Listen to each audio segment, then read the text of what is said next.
Hey guys, welcome back to the channel. So today we got another shop talk video, and today's topic is going to be, are EVs taking over the automotive industry?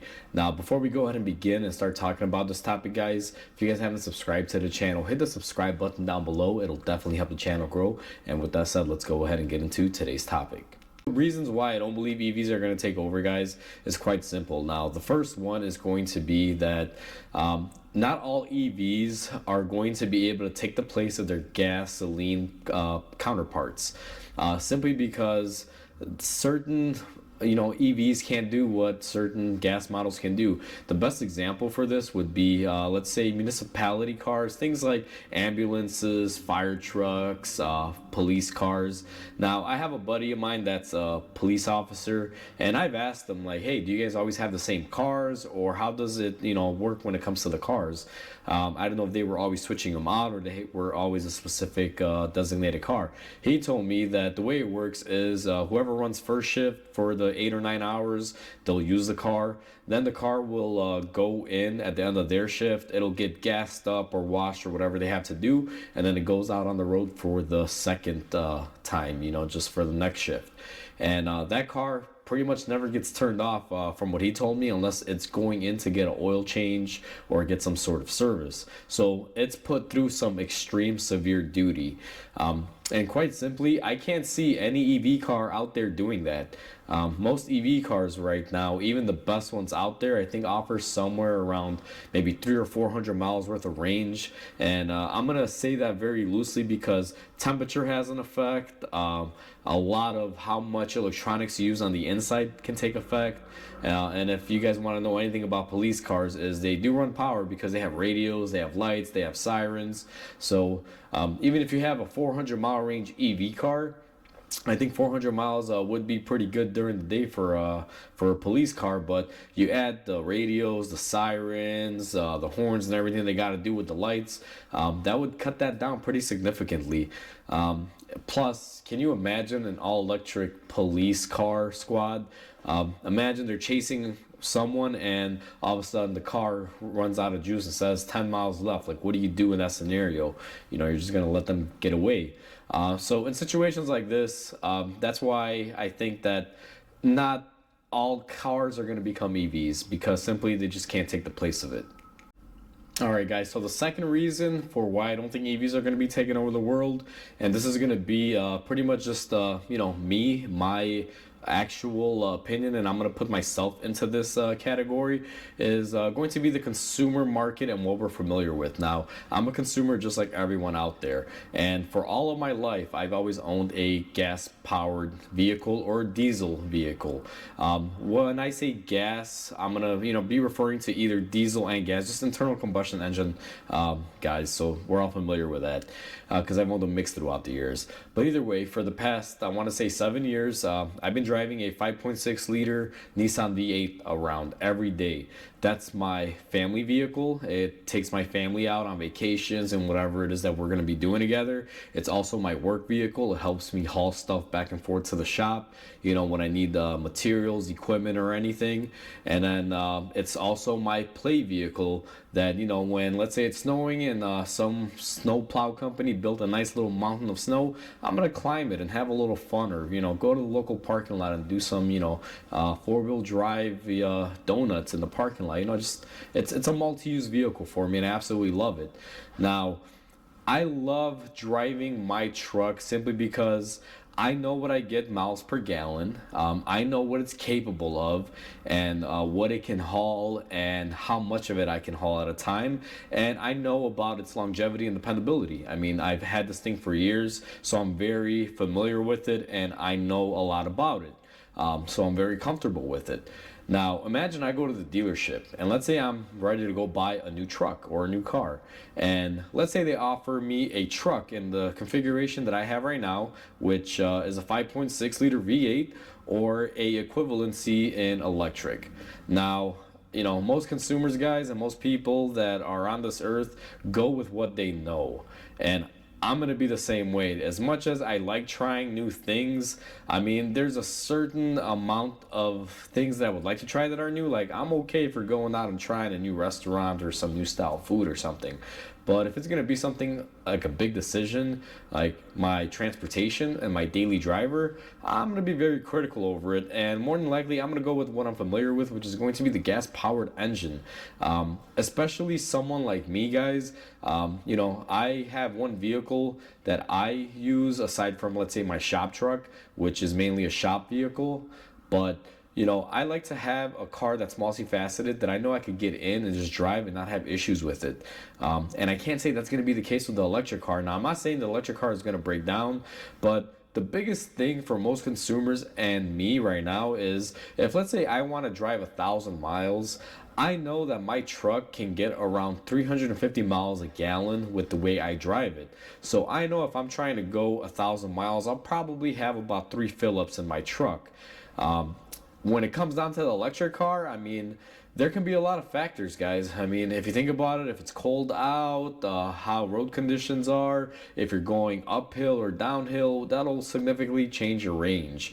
Now, when it comes down to a gas-powered car, they can be affected by those things too, but not to the extreme of a electric car. And I like knowing that if I'm traveling with my family, and let's say we're going on vacation, let's say we're doing a road trip, and let's say it's 1,000 miles, I know that I can quickly refuel my truck in about 5 to 10 minutes and get out of where I am and be able to move on to my destination versus trying to find a charging station and maybe possibly going out of my way from the way that I was going just to get it fueled up or filled up.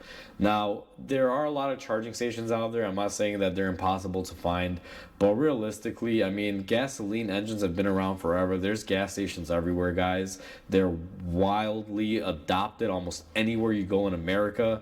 And even though EVs are making a, good, I guess you can say report to this, like they're actually trying to build up a nice infrastructure, it's just not quite there yet. I don't see it being up to par. When I see a charging station on every corner, like I do a gas station, or maybe gas stations start incorporating charging stations along with gas, that's maybe a new idea. Maybe I should patent that where, if you have a gas station, you should probably have a supercharger for electric cars.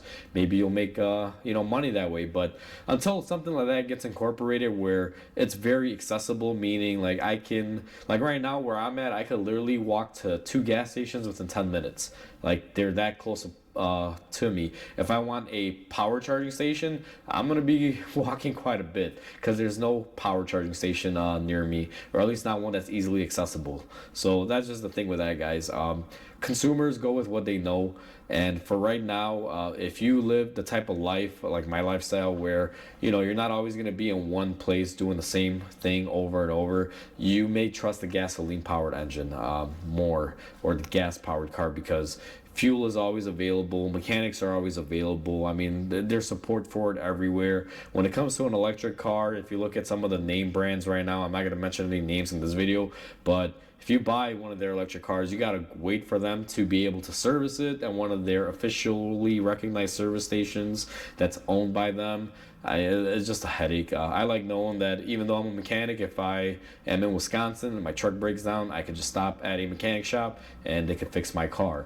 I don't have to sit there trying to, tow my car 500 miles away to get it fixed at a preferred repair facility because there's no aftermarket support on it. Like, come on, like that's just a bunch of crap. So that's the second reason why, it's not going to be a wildly adopted thing.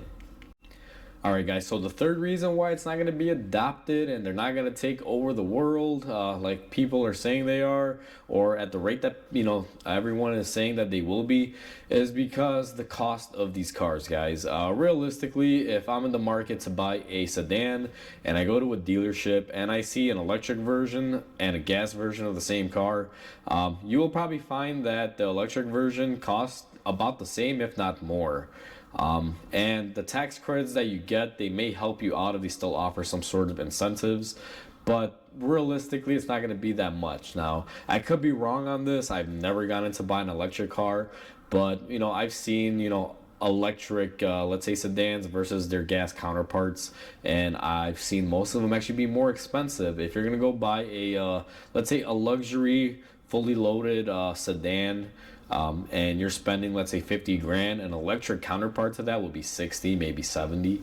And in that scenario, like, why would you want to pay more for something that's more limited versus than what has been out there. So pricing is going to be a big factor, and that's going to be the third thing on why I'm not worried about EVs taking over. Alright guys, so my fourth and final point, just to keep this video short, is going to be the pollutants that these cars can emit. Now, I'm going to compare both here, and I'm not really using any technical data here guys, just from things that I've seen and read and my knowledge. So when it comes down to gasoline powered cars versus electric cars, guys, here's the thing. A lot of people rag on gas powered cars saying they're polluting, they have carbon monoxide that they unleash, and this and that. Now, here's the thing. Emissions has come such a long way, guys. I mean, I wasn't alive back in the 70s, but I've read a lot of articles and seen enough videos to, see that smog was a real issue. And the EPA got involved and started making emissions devices on vehicles way stricter. And in the years that I've been a tech, from the mid 2000s to now, the technology has advanced so much that most cars do not pollute any more than you lighting a matchstick and letting it burn off. Now, that's a little bit of extreme thing for me to say, is just for me to kind of get my point across. I know I'm making an extreme generalization there, but I did read an article once, and I can't remember where it was, that it was an article saying that if you have a modern car, which was at least a 21, I believe, this was in 2021 when I read the article, that said if you drive a newer modern car from, let's say 2012 era to about 2021, that car will not pollute any more than a lawnmower that you run for 15 minutes. So think about that, guys. You could run a car for a whole year and it doesn't pollute as much as a lawnmower for 15 minutes. Now, I don't know exactly how they tested this or anything, but it was just an article I read. And I do know that car emission systems have been so strict lately that most cars emit just a bunch of water from the tailpipe. Yes, there is still some carbon monoxide, but it's relatively clean, guys. There's almost, I don't want to say almost no emissions, but there's practically almost no emissions coming out of your tailpipe. Most modern cars are running super effective. They're burning the fuel correctly, and it's being filtered out correctly, and it's almost zero emissions. I mean, these manufacturers have done their homework. They know how to make these things run clean. And the thing is, the internal combustion engine has been around for so long that there's a better understanding of it as far as it's concerned, because they know how to make it run in a lot of different ways, and they can clean it up fairly well. Now, a lot of people will say that, well, it doesn't matter, it's still polluting. Okay, I agree. Gas engines pollute, but your electric car pollutes as well. Not a lot of people know, and maybe it's just the whole thing that, oh, I bought a green car, I'm not polluting. I plug it in the wall and it charges. But guess what? Electricity has to come from somewhere. I'm not a electricity genius here. I don't know all the ways that it can be made, but I do know that it can come from burning fossil fuels, burning coal. Yes, it can come from things like nuclear. It can come from water generation, like a waterfall or something, or from wind farms. But realistically, a majority of it, at least where I'm at, has to come from fossil fuels. So if you own an electric car and you're saying my car doesn't pollute, you're actually wrong. Because when you plug it in, that power, that electricity that you're paying for, has to come from some sort of fossil fuel or something that is probably hurting the environment. Depending on where you live, it could be different, but majority, you're still polluting. And the second aspect of this that a lot of people don't think about, guys, and I'm just going to draw attention to it, is let's say we bought two brand new vehicles. One is electric and one is a gas powered vehicle. Let's say these vehicles were purchased at the same time and they've been on the road for 10 years. They both have their breakdowns. The gas engine or the gas vehicle will have its breakdowns and issues. So will the electric vehicle. After 10 years, let's say the electric vehicle, the battery pack just doesn't hold a charge anymore, and that vehicle is done for. And the gasoline powered vehicle, let's say the engine, went on it. Now let's say you have to recycle both of these vehicles. Let's say they're just not worth fixing, although I do want to point out that the amount of money that it would take to fix the gas powered car would be considerably less than the electric car, because replacing a gasoline engine is considerably less than replacing a bunch of battery packs on an electric vehicle. I'm not going to go into figures, but let's say an engine is $5,000 versus a $10,000 battery pack. That's going to be a pretty extreme amount there just on serviceability. But we're not talking about just that. Let's say both of these cars have to go to the scrapyard. The gas powered car is all metal. There's plastics in it. Let's say about 95% of it can be recycled and 5% of it is waste. Although I don't think that number is accurate. I think it's a little bit more efficient than that. When it comes down to your electric car, whatever's metal can be recycled, but your actual battery material cannot. From what I've read in the article is that the pollution crisis that's going on with electric vehicles is when the batteries are not holding a charge and they're done. There's no recycling procedure for them. So the best thing to do is just take them out to a field in designated areas and just basically put them in the ground and put soil on top and deem that area as, a pollutant area. So, for those people that say, hey, gas powered cars are killing the earth, well, what is your electric car doing? It's the same thing, guys. It's I can't favor one over the other. I mean, I've been in electric cars. I think they're cool, don't get me wrong, and this is coming from a car guy. Like anything that has wheels that drives, I love it. That's just my stance on it. I don't hate electric cars or anything like that. I think it would be cool to own a Tesla, and I think it would be a little bit more beneficial than me driving around a V8 all the time, but it just doesn't fit my needs for my lifestyle, and I'm definitely not going to spend 60-70 grand on a car that I can only take to work, because in my mind, like, I don't feel comfortable doing it or using it for any other uses. So it's not me hating on electric cars, guys, but it's just right now, people are always saying electric cars are taking over, the internal combustion engine is over, and this and that. It's just I think it's just people hyping it up, trying to raise the issue, or trying to make it seem like one technology is going to be better than the other, kind of like an uproar type of situation to make people believe that's going to be the case. But I don't think it's going to be the case. I think in our lifetime we're still going to have gas engines around.